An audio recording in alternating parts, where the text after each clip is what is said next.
Vai começar mais um Vlog do César.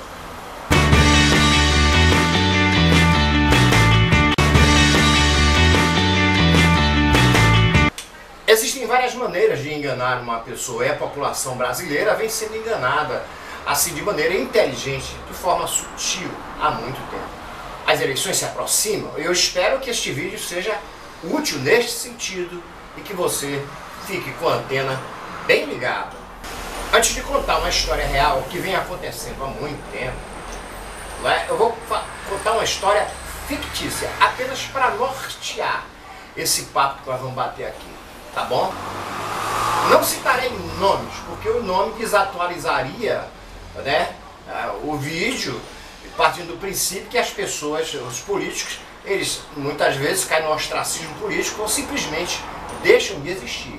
E essa história, isso acontece sempre, todo governo, toda eleição acontece sempre, né? A cada mandato, tudo. Então, não citarei nome, mas vocês perceberão depois, quando eu contar a história real, de que realmente eu estou falando.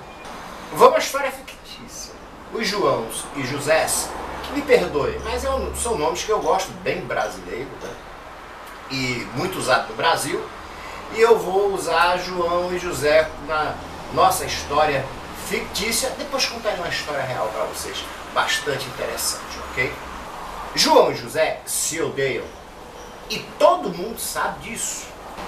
João é muito inteligente, sabe usar o seu português muito fluentemente, sabe usar as palavras e é carismático. João tem aspirações políticas, poderia ser outro tipo de aspiração, mas ele tem aspirações políticas.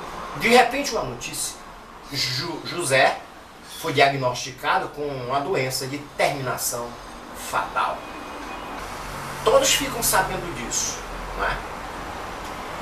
Inclusive o João, José está com a doença, tá certo? José que está com a doença. Que às vezes eu troco as coisas e esqueço se troquei ou não. Bom, José está com a doença. E todos ficam sabendo disso. Inclusive João, e todos sabem que João e José são inimigos de morte. Mas João fica muito feliz em saber que seu inimigo vai morrer dentro de um ano. Mas João precisa mostrar para a população que ele tem um coração bom, que ele não guarda mágoas. Ele precisa, é necessário que ele passe essa imagem. É de um homem assim que o povo precisa. João sabe que José não tem jeito, vai morrer. Ele fez pesquisa, perguntou aos médicos, correu atrás, tomou informações. Mas ele precisa realmente mostrar ao povo que é um cara do bem, um cara que não guarda mágoas. Então, ele vai fazer um discurso para a população. Assim, minha gente, diferença de ideias e pensamentos é normal. Os seres humanos, eles não pensam da mesma forma. Isso é normal. As divergências é normal. Isso acontece com muita gente. Tem pessoas que a gente ama, tem pessoas que a gente odeia, tem pessoas que a gente gosta pela sua maneira de ser.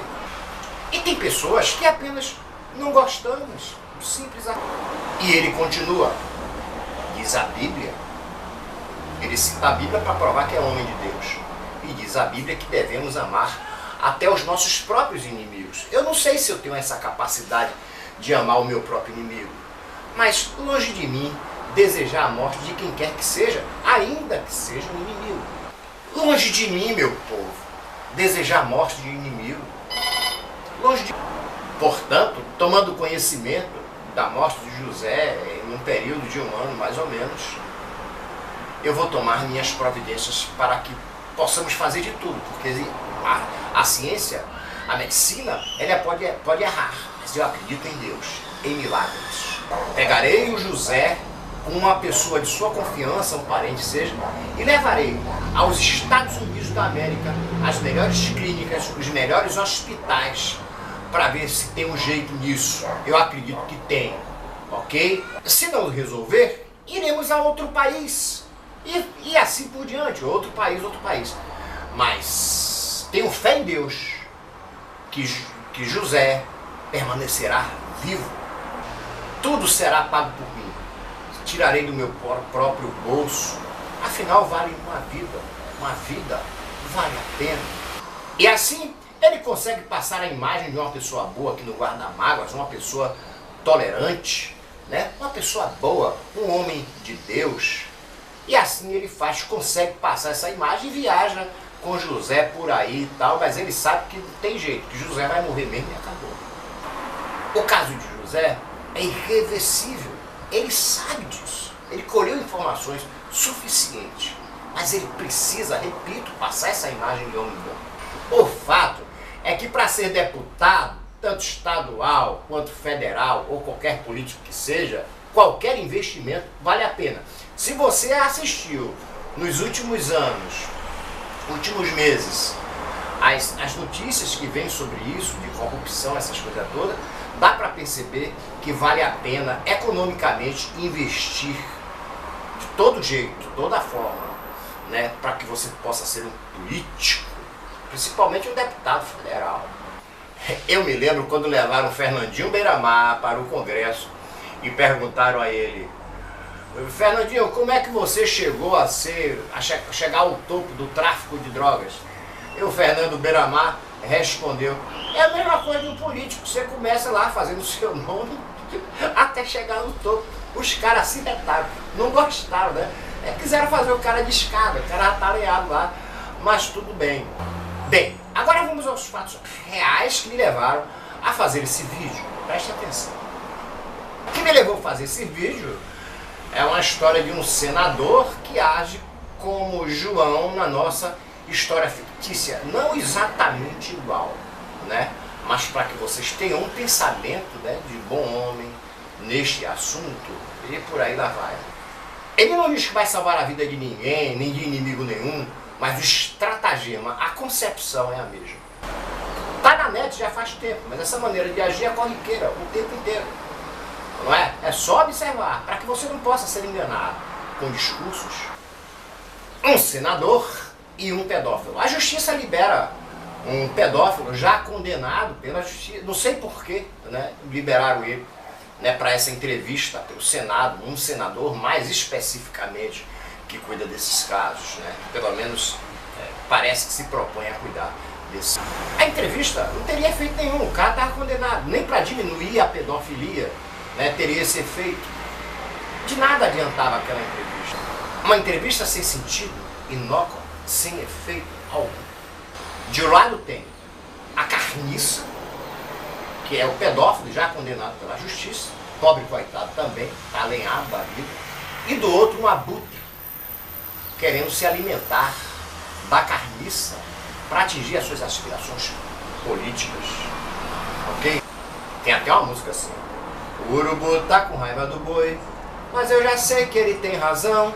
O urubu tá querendo comer, mas o boi não quer morrer, não tem alimentação. O entrevistador começa com uma voz bem branca. Qual o seu nome? Qual a sua formação? Para mostrar que é bom, tira as algemas dele, mostrar a sua autoridade. Tira as algemas dele. Pode tirar as algemas dele. E faz: você tem advogado? O cara diz: não. Então você receberá agora um advogado dativo. Você vai conversar com ele e você só responde aqui o que você quiser. Aí chama o advogado. O advogado fica lá uns minutos conversando com o cara e tal. Aí começa a entrevista, né? E ele faz várias perguntas, né, ao carniça do pedófilo. Quando alguém falar para você que vai acabar com a pedofilia ou coisa parecida, não acredite, porque pedofilia, ela sempre existiu e continuará existindo. Não tem como você acabar com isso, assim como outros tipos de crime. O que deveria ser feito era uma lei para que pudesse punir esse povo. Mas ele não tem força política para isso. Aí fica usando esses artifícios, né, para que você tenha uma imagem dele, um homem que cuida das coisas, e beber caixa de fósforo e tal. E não é nada disso, sabe? Este mesmo senador outro dia fez um discurso, né, para que todos pudessem ouvir, o país inteiro, né? Eu aceitaria ganhar até 16 mil reais. Um senador, um deputado ganha muito dinheiro. Eu não sei para que tanto dinheiro. Então, ora, sabe a história do João? Isso aí não tem jeito nenhum. A Inês é morta. Neste caso, não tem ninguém que vá votar para diminuir o seu próprio salário. Mas o discurso é para que você pense dele uma outra coisa, que não é, sabe? É o caso do João José. Ele já está morto, não tem jeito. Então eu vou dar um discurso dizendo que quero ganhar menos, para ver se as pessoas votam, os deputados aí, senadores, para que a gente possa ganhar menos, até 16 mil reais. Ora, ele sabe que isso é impossível. Isso é impossível. Ninguém vai votar contra o seu próprio salário para diminuir, tá? Mas o importante é que você ouça o que ele está dizendo, tá? Ele necessita fazer esse discurso para passar essa imagem para a população que é um homem de bem, um homem honesto, sabe? Não é nada disso. Este mesmo senador, outro dia, abriu a Bíblia no Senado para ler para os senadores. Ora, pessoal, Senado, Congresso, é lugar de abrir a Constituição e não a Bíblia. E você poderia me dizer, mas César, as leis, elas são inspiradas na Bíblia. É da Bíblia que se tiram as leis. Eu concordo plenamente com você. Mas antigamente, todas as matérias eram chamadas de filosofia. Qualquer matéria era chamada de filosofia. Não vai justificar, não é por isso que vai justificar você abrir um livro de filosofia numa aula de matemática. Torna-se absolutamente necessário a gente saber separar as coisas, pessoal, né? E saber para ter discernimento, qual a intenção do outro, aquele cara que está do outro lado, sabe? Quem sabe se nós tivermos esse discernimento, essa percepção, né? De saber quando o outro está enganando você. As promessas mirabolantes, as palavras, né, que você sabe que não vai chegar, entendeu? As votações que você sabe que não vai acontecer. Talvez a gente aprenda a votar, não é? Talvez, eu não sei, tá bom? Se vocês gostaram do vídeo, dá um like aí, tá bom? Compartilhem, tá certo? Um abraço pra terra. Valeu!